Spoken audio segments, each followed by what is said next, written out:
오늘의 말씀 사무엘하 4장 1절에서 12절 말씀입니다.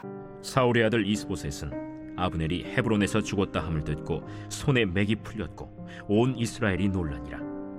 사울의 아들 이스보셋에게 군 지휘관 두 사람이 있으니 한 사람의 이름은 바나요 한 사람의 이름은 레갑이라. 베냐민 족속 브에롯 사람 림몬의 아들들이더라. 브에롯도 베냐민 지파에 속하였으니 일찍이 브에롯 사람들이 깃다임으로 도망하여 오늘까지 거기에 우거함이더라. 사울의 아들 요나단에게 다리 저는 아들 하나가 있었으니 이름은 무비보셋이라. 전에 사울과 요나단이 죽은 소식이 이스라엘에서 올 때에 그의 나이가 5살이었는데 그 유모가 안고 도망할 때 급히 도망하다가 아이가 떨어져 절게 되었더라. 브에롯 사람 림몬의 아들 레갑과 바나가 길을 떠나 볕이 쬐을 때쯤에 이스보셋의 집에 이르니 마침 그가 침상에서 낮잠을 자는지라. 레갑과 그의 형제 바나가 밀을 가지러 온 채하고 집 가운데로 들어가서 그의 배를 찌르고 도망하였더라. 그들이 집에 들어가니 이스보셋이 침실에서 침상 위에 누워 있는지라. 그를 쳐 죽이고 목을 베어 그의 머리를 가지고 밤새도록 아라바 길로 가 헤브론에 이르러 다윗 왕에게 이스보셋의 머리를 들이며 아뢰되, 왕의 생명을 헤아려 하던 원수 사울의 아들 이스보셋의 머리가 여기 있나이다. 여호와께서 오늘 우리 주 대신 왕의 원수를 사울과 그의 자손에게 갚으셨나이다.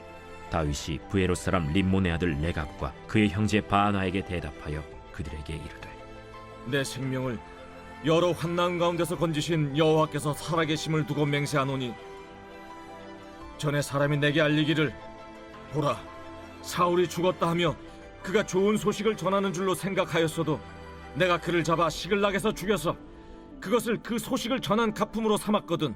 하물며 악인이 의인을 그의 집 침상 위에서 죽인 것이겠느냐.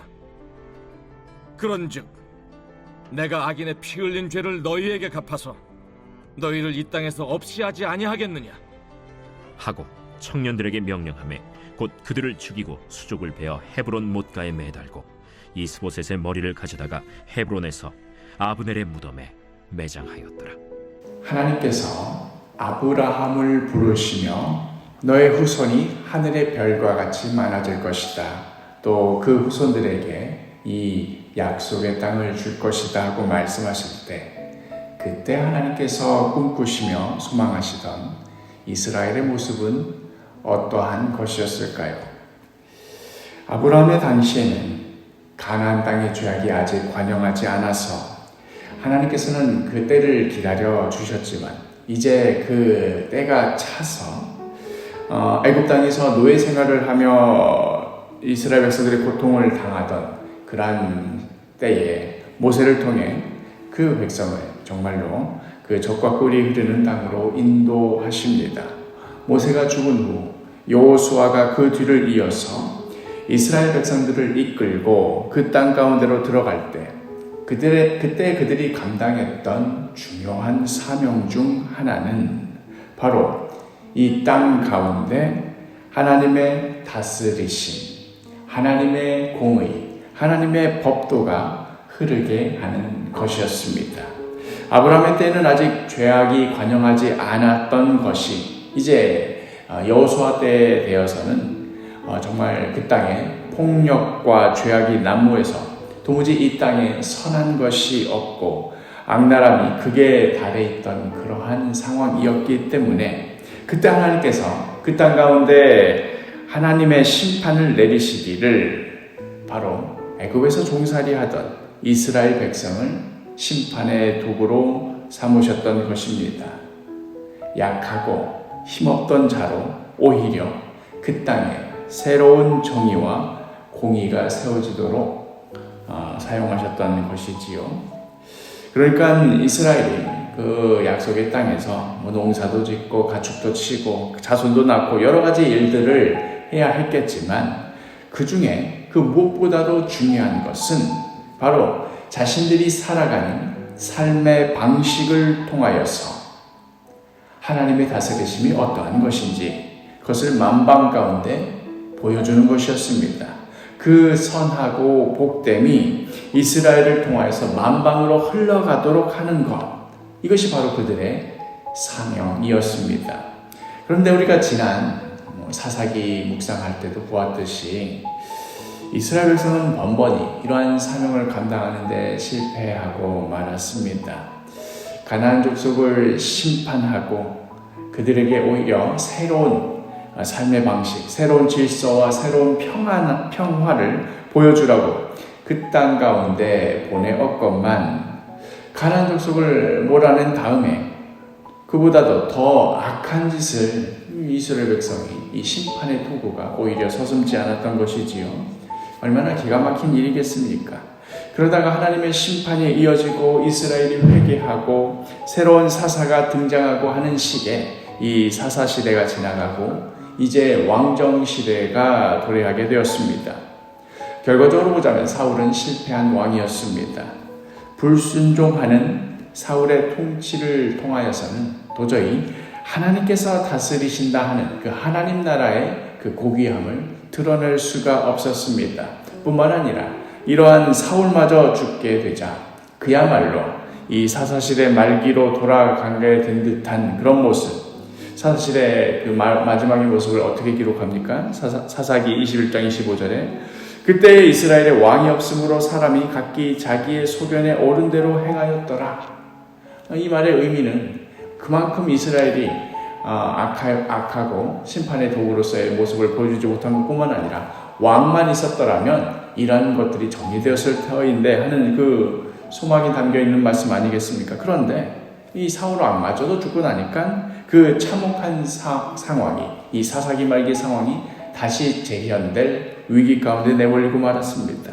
오늘 우리가 함께 읽은 본문이 바로 그때의 상황이, 그때의 시대 정신이 어디까지 타락해 있었는가, 어느 나라에까지 떨어져 있었는가 하는 것을 보여주는 대표적인 예 중에 하나입니다. 다른 여느 가나안 족속들이 그렇게 살아가듯 그렇게 자신의 소견에 따라 자신의 이익과 자신의 취향에 따라 사람을 죽이기도 하고 배신하기도 하고 파렴치한 짓도 서슴지 않았던 것처럼 사울의 진영 안에서도 마치 이들이 하나님의 백성이 전혀 아닌 것처럼 이들이 하나님이 누구신지 전혀 모르는 그런 백성인 것처럼 그렇게 악한 짓을 서슴지 않는 것을 오늘 본문에서 보게 됩니다. 아브넬이 죽었다는 소식에 벌써부터 사울 진영의 권력층들이 분열하며 각자 살 길을 도모하기 시작하는데 오늘의 본문에 나오는 이 이스보셋의 근지휘관 바나와 레갑은 자신의 군왕을 죽여서 그 목을 상대 진영의 군왕에게 가져다 바치면 그곳에서 상을 받겠거니 그곳에서도 여전히 한 자리 차지하며 영화를 누리겠거니 하는 판단이 섰습니다. 이미 이런 식으로 계획하고 이런 식으로 살아가는 그 모습 자체가 하나님의 심판의 이유였던 것이었는데 그것을 가나안 사람이 행한 것이 아니라 정확히 그 짓을 이스라엘 백성, 그것도 군 지휘관이라는 지도자급 인사들이 그렇게 행하였던 것이지요.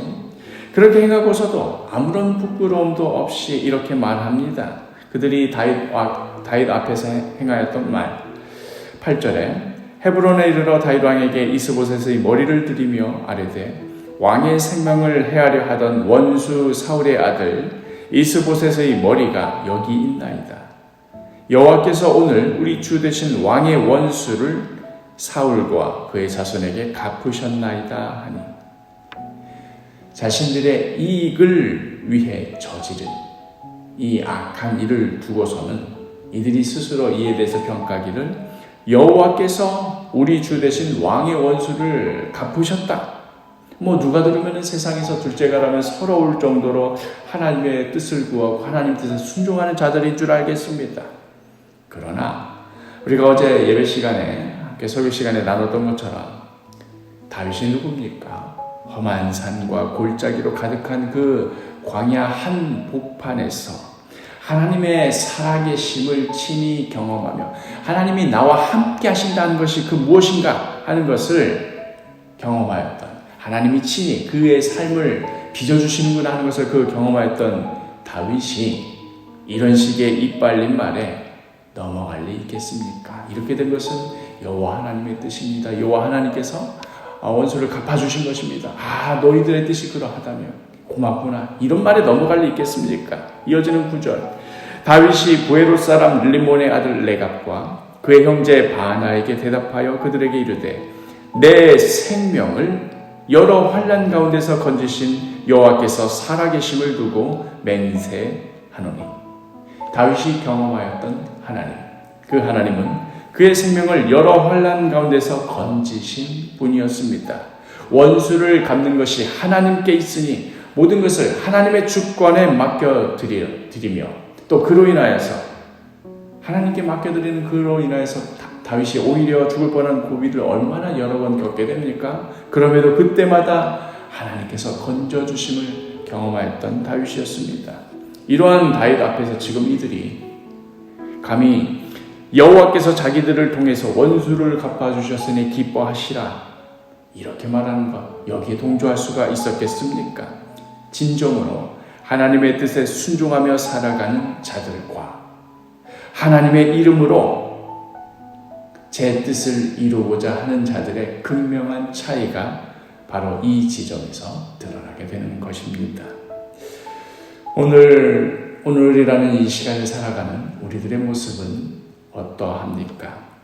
하나님의 뜻을 구하며 그 뜻에 순종하는 가운데 오히려 그 하나님의 뜻을 구하다 보니 환난 가운데 내몰리기도 하고 또 그 가운데서 나를 건지시는 그 하나님을 경험하는 그러한 삶을 살아가고 있습니까? 아니면 하나님의 이름을 이용하여서 또 하나님의 능력을 어떤 도구로 활용하여서 내가 원하고 내가 흡족해 하는 그러한 삶을 추구하는 모습입니까? 과연 나의 모습은 어떠한지 오늘의 이 말씀을 들어서 나의 삶에 정확하게 비춰서 정직하게 비추어서 이제라도 돌이켜서 진정으로 주님의 뜻에 순종하며 하나님의 도우심만을 구하며 하나님의 건지심만을 경험하며 살아가는 복된 하루가 되기를 간절히 축복합니다.